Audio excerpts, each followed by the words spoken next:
usikhanyi sehele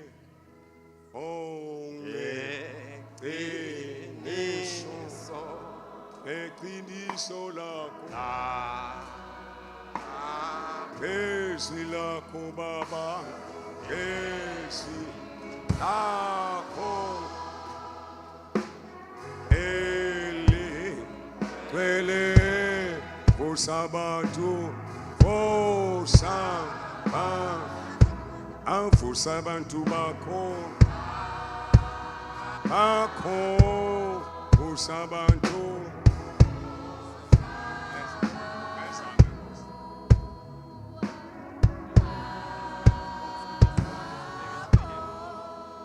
Hliziyo zethu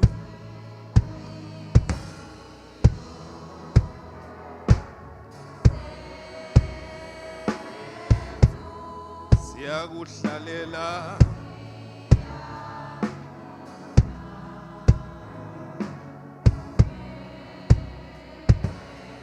awo umphefumulo wethu na umphefumulo wethu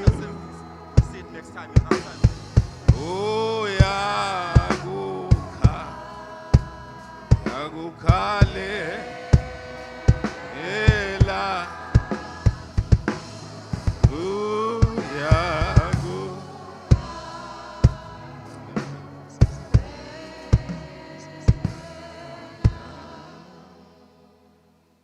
Angithathe lithuba bazalwane ngivusele ku birthday boy namake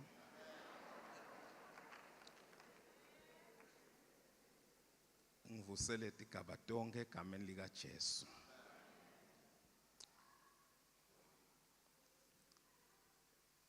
Bazalwane i-birthday yemfundisi lelesite kuyo namuhla ayifanani nalamanye.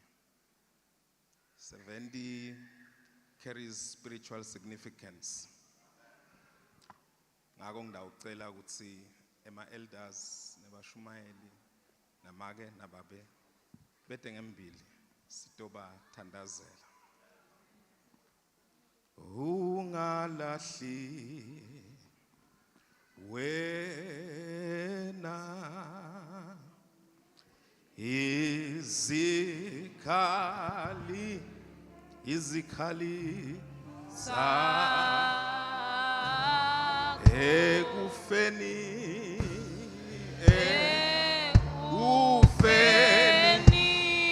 ekufeni yoqeda umsebenzi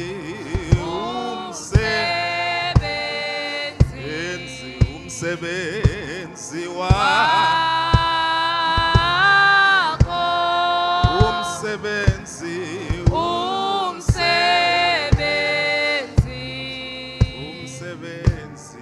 wakho umpopho sitawuniketa babe Dokotela MM Dlamini Longena Mdzala kithi la kuma elders. Daniel 9 verse 2, in the first year of his reign, I, Daniel, understood by the books the number of the years, which the word of the Lord came to Jeremiah the prophet. Emva wa 70 years, Israel athunjiwe, Daniela wabuka tincwadzi, wathi sesikhatsi sekuthi Israel arestorishwe at 70 years. Amen. We'll be praying for you, Babe. May God restore your life. Amen. At this juncture. Amen. Praise God. Psalms 90 verse 10, the days of our years are 70. And if by reason of strength they be 80, yet is their strength and labor and sorrow. Live a fulfilled life is 70 years of age. La ukhona khona msibi uNkulunkulu ukunikete impilo legcwele lephelele. Amen. Praise be to God. But asisho ke ukuthi so uyahamba because Proverbs 16 verse 31 uthi gray hair is a crown of glory. Amen. It is gained in a righteous life. Lokuthi umbunga is a crown of glory. And Job 5:26, you will come to your grave in a full age, like the shock of corn comes in its season. So you are still going to work, you are still going to do things Amen. for God. Amen. Tandaza. Sitawuthandaza sinome tinhlitiyweni tethu ngako konke losekushiwo ngemfundisi wethu. Unemsebenzi ke mkhokheli manje. Utamswenkisa kakhulu kwenza lokaswenka ngoba usetawufuneka ahambe nawe aye emimangweni aye emaveni. Ngihlele ngisho la kuye ngithi emfundisi ungathi ungase uye ku Old Testament region eGibhithe la lapha mawusathunywa khona ukuthi abakhiphe uyawumangala ningathi ngiyewela nje ku River Nile ngishayelelwa liGibhithe labuka iPassport lathi are you a Hebrew ngathi mina usho ngani what now ke lapha the baby boy was picked wangikhombisa eNile nami ngase ngiyawuva umtimba wami uyahlophana ungathi ungalithola lithuba mfundisi awuyi kuyophumula ke nyalo usesigabeni sokugabela livangeli kuphi nanoma kuphi utafa kuhamba mntwanami kepha ke phela wabitwa nawe umthwalo uselibhokweni nyalo asithandazeni bazalwane babe wethu longcwele nguwe lovita abantu babitele emsebentini wakho na Mose wambita asakhulile na Abrahama naye waba ngise wesive sakho asakhulile siyathandaza manje egameni lika Jesu inceko yakho le yiphe emandla aphinzaphinzeke isakusebentela baba wethu longcwele siyakubonga ngayo siyakubonga uNkulunkulu wethu ongcwele egameni lika Jesu Kristu siyabonga siphakamisa lidumo kuwe ngenxa ya Jesu Nkosi yethu amen. Hallelujah. Chantanda bazalwane. Ihashi nenkweli yalo Jesu kupho solwandle ebeneza beneza Jesu siho ihashi nenkweli ya Jesu kupho solwandle ebeneza Jesu siho ile.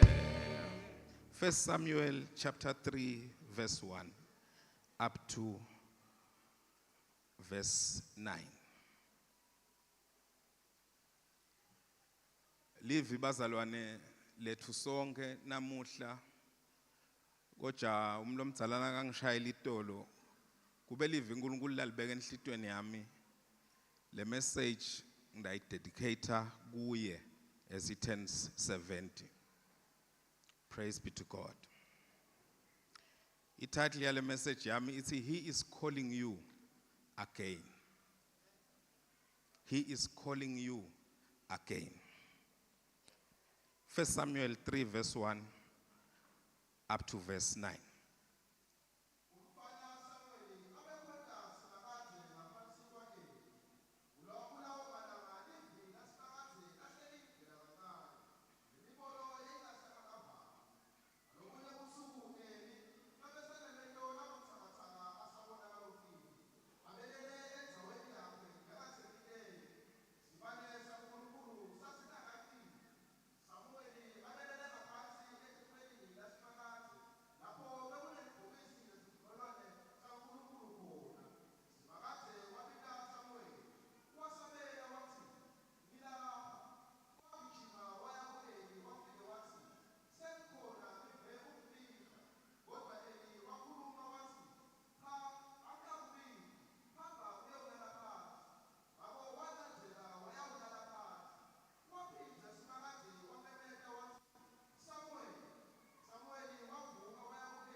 Inkosi ayibusise kufundwa kwelivi layo.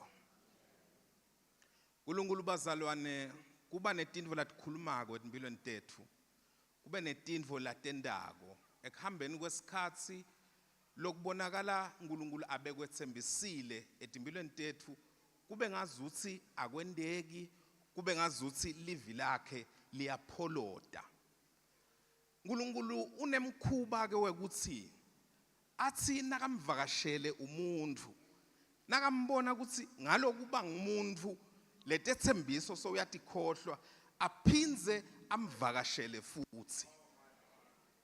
Libandla lithi amen.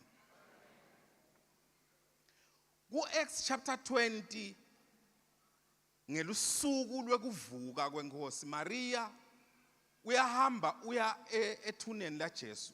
LiBhayibheli lithi ukhanza Jesu akekho ethuneni livulekile lithuna. Ubita abafunzi kuba nguJohane labemthanza Jesu naPetro. Nabefika bakhanza kude umuntu lapha. Abuye latshele abafunzi ukuthi Jesu akasekho. LiBhayibheli lithi bebativalele endlini ngekwesaba emaJuda.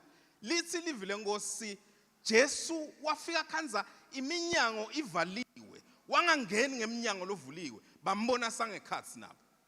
Wathi kuthula akube kini. Inhlanhla lembi Thomas abengekho. Nakafika Thomas atoba joyina bathi kuye inkosi siyibonile. Athi Thomas ngingakafaki isandla sami eminweni yakhe. Ngingakafaki isandla sami elihlangothini lwakhe ngingeke ngikholwe. Manje uNkulunkulu muhle ukuthi sometimes in our faithlessness we are accommodate. LiBhayibheli lithi emva kwa 8 days wase uyabuya Jesu utela specifically Thomas. Glory be to God. He will appear again for you. He will appear again for you. LiBhayibheli lithi wefika kuThomas wathi Thomas faka tandla takho emnweni wami. Faka tandla takho elihlangothini lwami. Ungabi ngilongakholwa. Waphinza wavela kwesibili. Angathi ngikhuluma nabani, uNkulunkulu lekunetindlu atikhulumile empilweni yakho. Nalatendile empilweni yakho. Sathane uthi akusebenzi yekela uyozama lokunye. But he will appear to you again. Inkosi yemsa ayisibusisa. Abraham ku chapter 12 wa Genesis uyavela uNkulunkulu kuwe. Uthi shiya abantu bakini, shiya konke kwakini ulandzele mina. Uyakholwa Abraham uyahamba.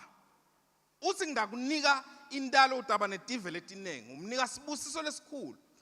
LiBhayibheli lithi Abraham aphile from 75 years of age aze abe na 99 kungenamntwana kungenani.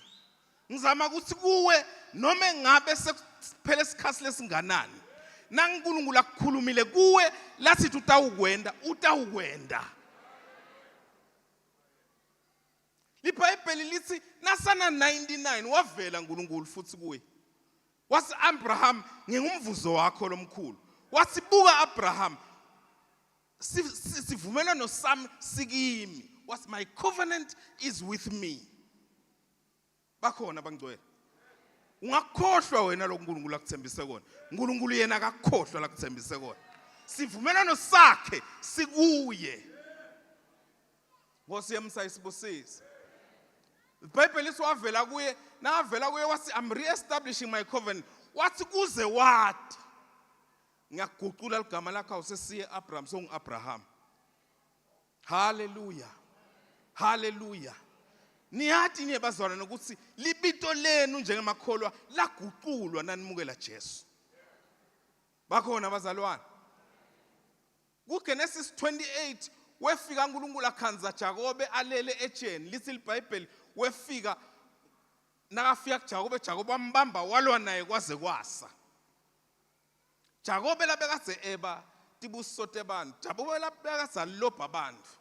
Embeleni leligama lithi Jakobe lisho umuntu lolobhanako. But wabhanana lendvodza langayati busuku bonke.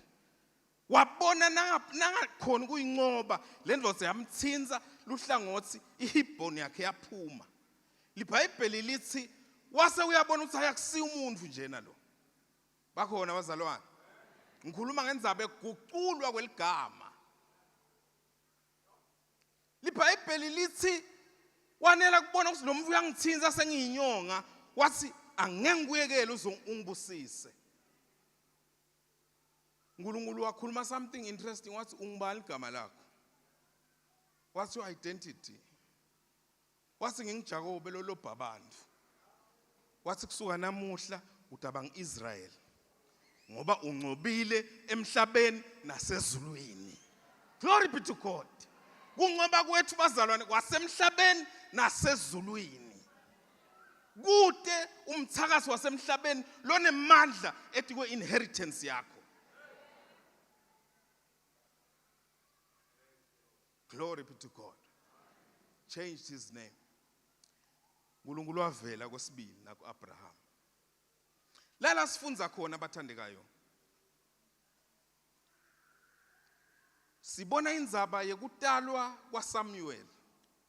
Angeke ngiyilandzise isikhathi asisekho ngakithi.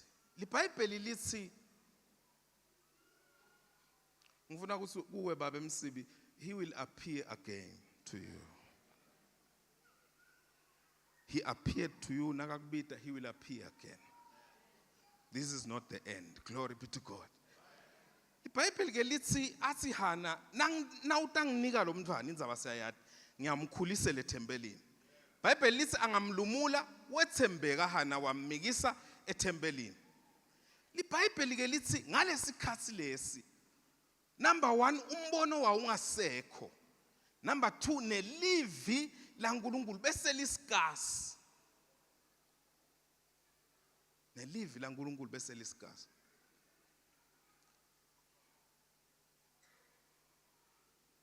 Livi laNkulunkulu bazalwane can be non-existent in a life. Lingabikho, libe absent. Between incwadzi yamalaki nencwadzi yeLtestamente lelisha kutalwa kwaJohane kuna 400 years uNkulunkulu angakhulumi. Kungenamprofeti kungenani. Israeli tive tatichinjana ngaye kumthumba kuleso sikhathi leso. Impilo ayingabi absent of the word of God. Because titha titawushinjana ngawe. Ngesikhathi sekutalwa kwaSamuel kuthiwa ke lalisikasi, lalikhona kodwa lalilivela kancane. Bakhona abangcwele. Alingabi livela kancane. But ku-Acts chapter 20 kubonakala boPaula bayashumayela kuphume emadimoni emadodana aSkiva aqoshwa amadimoni ayabahlubula kubonakala kwendekathi imangaliso letinenge. Lisi livi ngikholwa nguverse 19 lisi livi laNkulunkulu it grew and it prevailed. Livi laNkulunkulu lakhula laze lancoba. Tesembiso taNkulunkulu empilweni yakho atikhule tize tincobe. Inkosi emusa isibusisi. iBhayibheli lesinomfana ulele lapha yana. Nakalele uNkulunkulu uyambita uSamuel. Uyavuka uyakueli uthi uyangibita yini? Uthi ela ngubiti. Kwendeka kathathu lokho.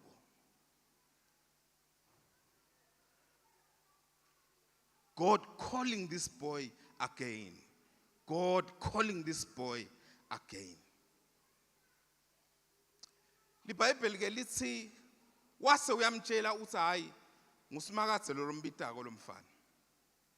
Na live uphenza uliva ubovuka.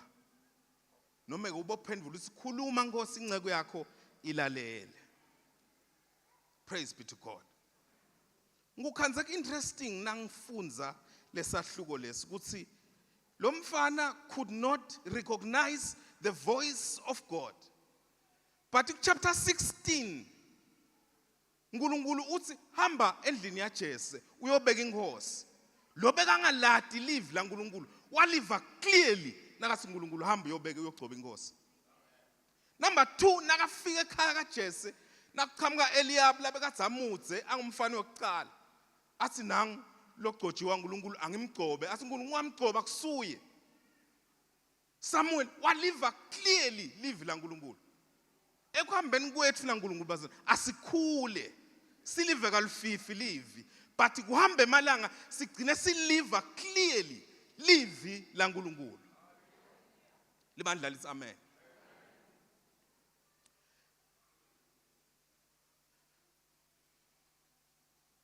I know God has called you and shown you different things. And Satane ngwendeke endleleni ufike wathi angeke kuze kulunge kwendeke, but I've come to say he is calling you again. There's someone I'm talking to lona nkonzo, noma ungumprofeti, noma ungumshumayeli, noma ungilokhondako. Satane soyicimile lenkonzo empilweni yakho.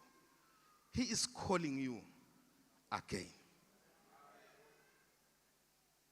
Lo munye abenenkonzo yekupha nekunikela. Kwabane ama disappointments endleleni wasuyayekela. That is the source of your blessing. He is calling you again. Lo munye uNkulunkulu umnikete ngiyathi khona lengikhuluma nabo. uNkulunkulu umnikete sipho sekubeka tandla kulabagulako baphili. Waqala wakwenda wabona tindvo tendeka ngekuhamba kwendlela wayekela. He is calling you again. Baba Msibi, you have seen many things uNkulunkulu atenda empilweni yakho. Wethembeka elibitweni lwakho, but ngisathandaza na ungishayela itolo uthi angishumayele ngebirthday yakho. God has given me this message. There is a new calling on your life. He is calling you again. Hallelujah. Sibene enhlanhla thina sihambile nawe iminyaka. Sibone timangaliso letinengi, special miracles. Bani laba bangabatholi, bani babathola. Bani bebalahlekile batholakala. All kinds of miracles. But God is calling you to greater exploits. Bakhona bazalwane. Asikamboni wonke uNkulunkulu. Ngoba phela boPaula bashumayela kuActs 19, washumayela bekaze kunendvodza lapha eTulu. Yatela lendvodza yawa yaqanjateka phasi yafa. Paulo wafika wayibeka tandla lendvodza yavuka. Asikababoni labafile bavuka. God is calling you again. Acts chapter 5 kuthiwa ngelugqobo belisetikwe impilo tabo Petro abethi umfuna gula abekwendleleni la tawengca khona Petro kuthiwe sengathi sithundi sakhe singamthinza nembala sithundisa Petro sibaphilisa sizangakuboni lokho. God is calling you again. Simshayele tandla uNkulunkulu. Hallelujah. Hallelujah. So God who visits a second time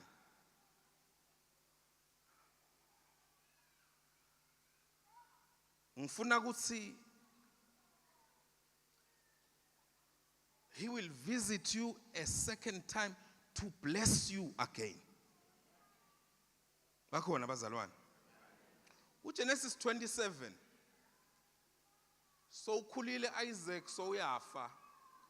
LiBhayibheli lithi athi indvodzana yami yekuqala ayibuye ingiphekele nginte ayibusisa. Sesiyikhethule ngenza wesikhathi.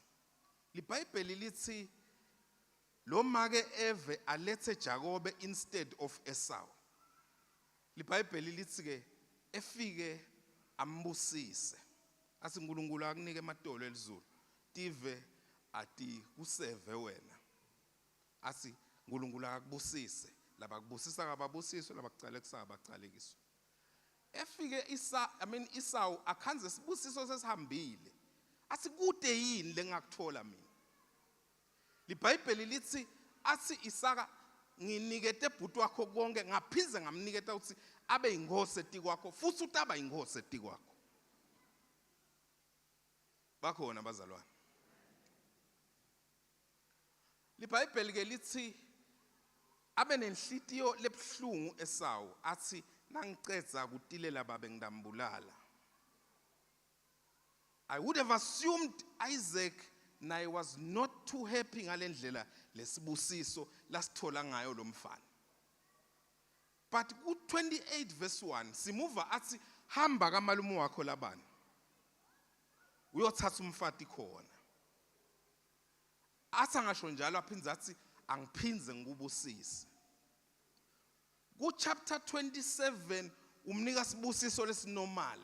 Ku-chapter 28 uthi ngikuniketa sibusiso sababe mkhulu wakho Abrahama.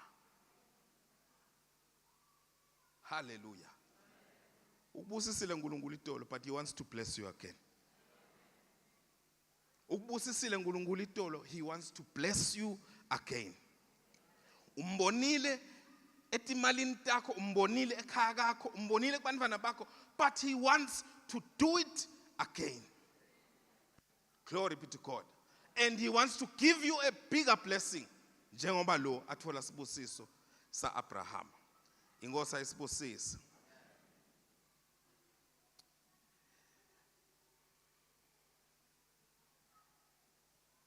Marko chapter 8, kuqala verse 22.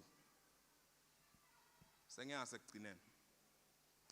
LiBhayibheli lithi Jesu wathi ahamba eBethsaida kwaqhamuka imbumbuthe ilethwa abangani bayo. LiBhayibheli lithi Jesu base bamcela ukuthi Jesu ambeke tandla. Jesu ambeka tandla. Wathi kulo muntu uyabona yini? Bakhona abazalwane. Le mbumbuthe yathi ngiyabona but bantu ngibabona ungazuthi batihlahla. Bakhona abazalwane. Wathi Jesu phinza ubuye kimi, waphinzwa mbeka tandla kwesibili. Wathi ubonani nyalo? What I can see clearly.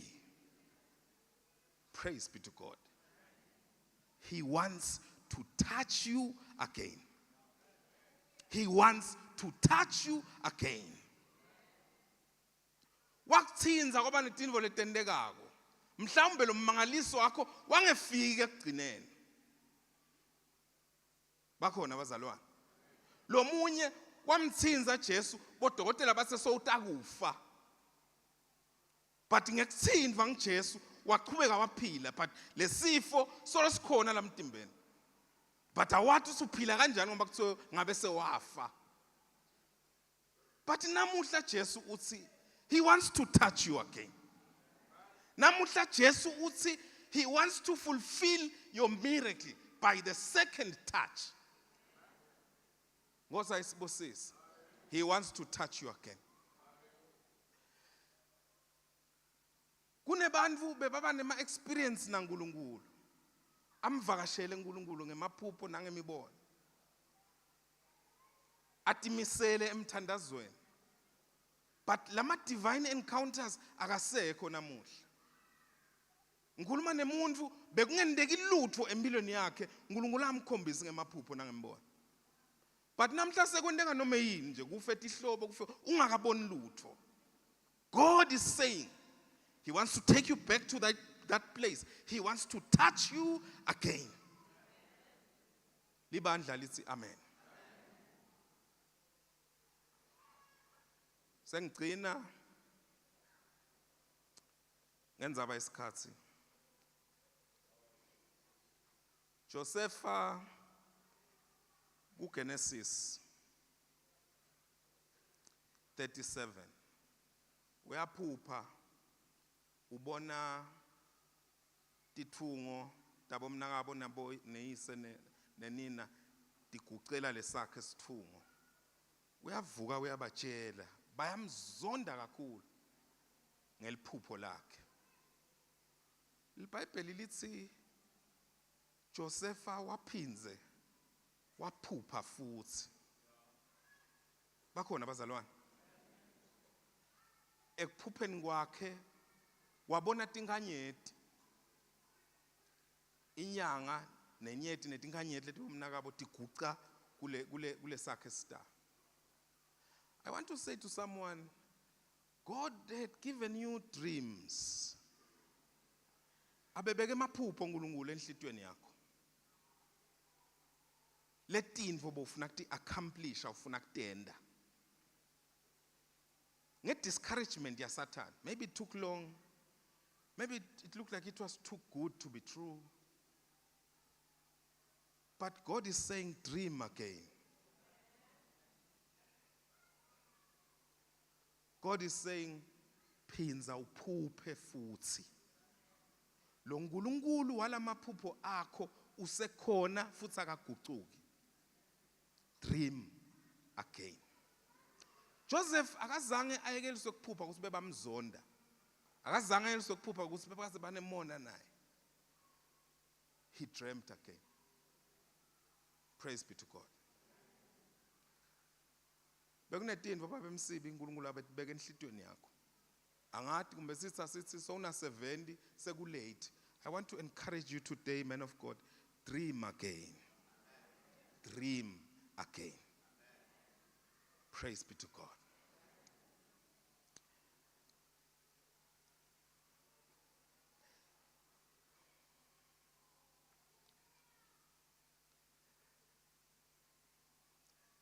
Sengigcina bazalwane. UJoshua 14 ngicela sime ngetinyawo.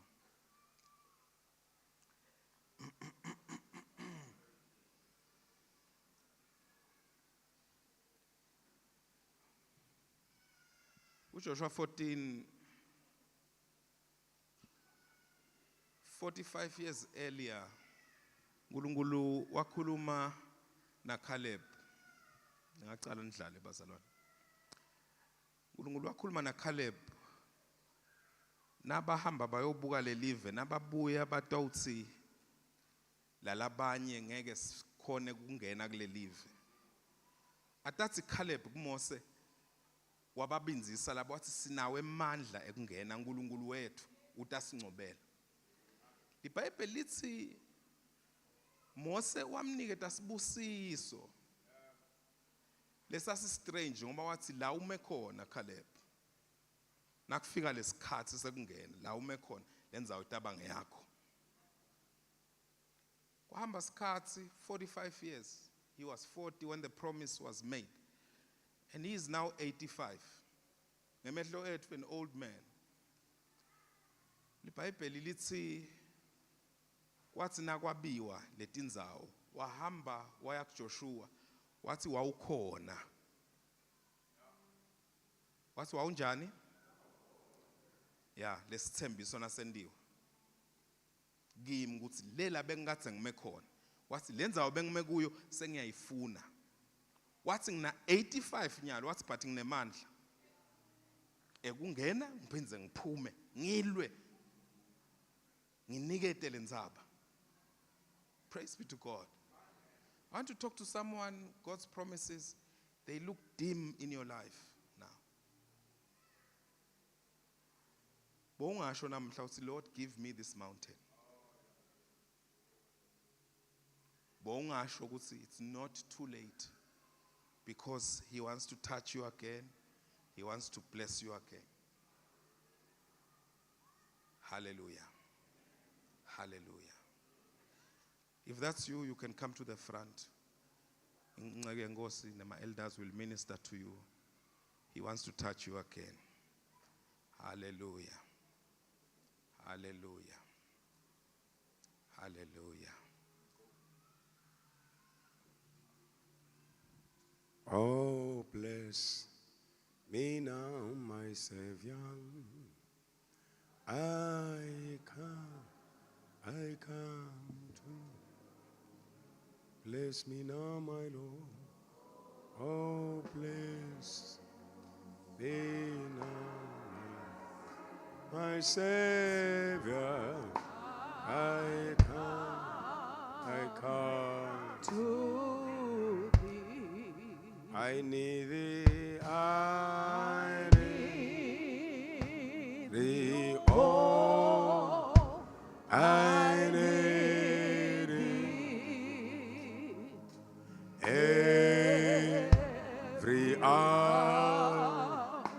I need thee. Oh, bless me now, my Savior. I come to thee. I need thee, I need thee. Oh, I need thee. Every hour I need thee.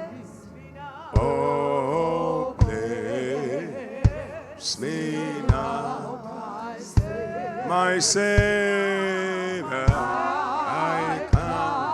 I come, bless me now. Oh, bless now, my Savior. I come. Incwadi yamaHebheru nawufunda lo chapter 4:7 ithi ngobe uNkulunkulu yakhetha lelinye lilanga lekuthiwa unamuhla. Kanti mawufunda incwadi yaIsaiah 49:8 lithi naku lokusho ngisimakathi uthi ngidakuphendula ngesikhathi sami lengisibekile. Kuyinature yethu uthi nebantu ukuthi masicela ngoba asadi ukuthi kunini lokunye sigcina sesikuyekele kodwa uNkulunkulu uthi lamhla I visit you again. Wayethenjisiwe Zakaria, wayethenjiswa umntwana. Wathenjiswa Zakaria umntwana. Ana Elizabeth wagcina yekela kunetindo loswathi yekela kodwa zange takhanselwe ekhaya ezulwini. Ngivumele ngisho ukuthi this is the day. Mafunda Luka 1:8 lithi ngalelinye lilanga. Sothi lafika lelilanga. Malifika lelilanga Zakaria walingabada ngoba ngekubuka kwemqondo wakhe abesamdzala.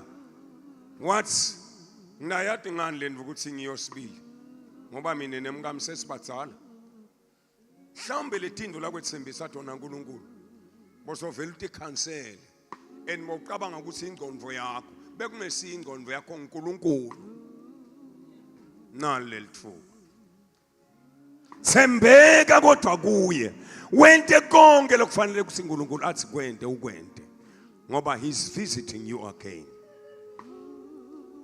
Phakamise tanda tethu simukele leli lithuba lekwemukela ukhulume ungawuvala umlomo wakho sikosi ngiyemukela leli thuba lekuvakashelwa again. Baba wethu longcwele ngegama lika Jesu onke mavi lo wakhulumile wena kimi sengwemukela.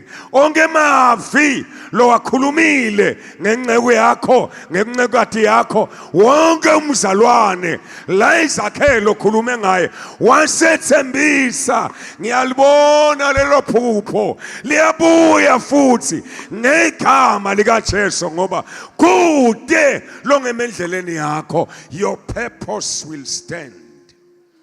Ngegama lika Jesu Kristu sekuyenteka lalela Sathane suka endleleni yakhe kuyenteka uNkulunkulu umqinile kwaze kwaba la umqinile kufeza leliphupho leli. Babe wethu ongcwele sesiyemukela manje loko lo kwethembisa siyakwemukela ngegama lika Jesu Kristu. Time has come nalelisuku selifikile sesiyakwemukela ngegama lika Jesu. Bonke lebe batibonga basingeke kusenteka lutho lamuhla kuyenteka siyakuphatha ngetandla tethu. Babe longcwele ngiyabonga Nkosi sathatha udumo yeJehova loyakufanela wena. Babe ngiyabonga awukhuluma Nkosi kunganasizathu awethembisi wena ungabusafeza. Tethembiso takho babe timile tingiyebo futhi tingu amen. Lodumo lonke ke Nkosi siluthatha silubhekisa kuwe njengaNkulunkulu. Wena uNkulunkulu lethembisa ufeze. Khulume njalo ngosibhalamu wathi awusiyo umuntu wena kuthi ungakhuluma emanga. Awusiyo indodana yomuntu wena leguquka ke emqondweni wayo. Angeke kwendeke ukukhuluma ungabusenda. Angeke kwendeka wethembisa ungabusafeza. Semukela babe ngegama lika Jesu, semukela ngekholwa egameni lika Jesu. Siyamtshela uSathane angeke asemuke ngekusithine sikhulume lokuphambene nalesethembiso egameni lika Jesu Kristu leyinkosi. Babe siyabonga. Thatha ludumo ke simakathe lifanele wena manje. Wena wedwana egameni la Jesu Kristu leyinkosi. Amen. Akashayile Jehova thale egameni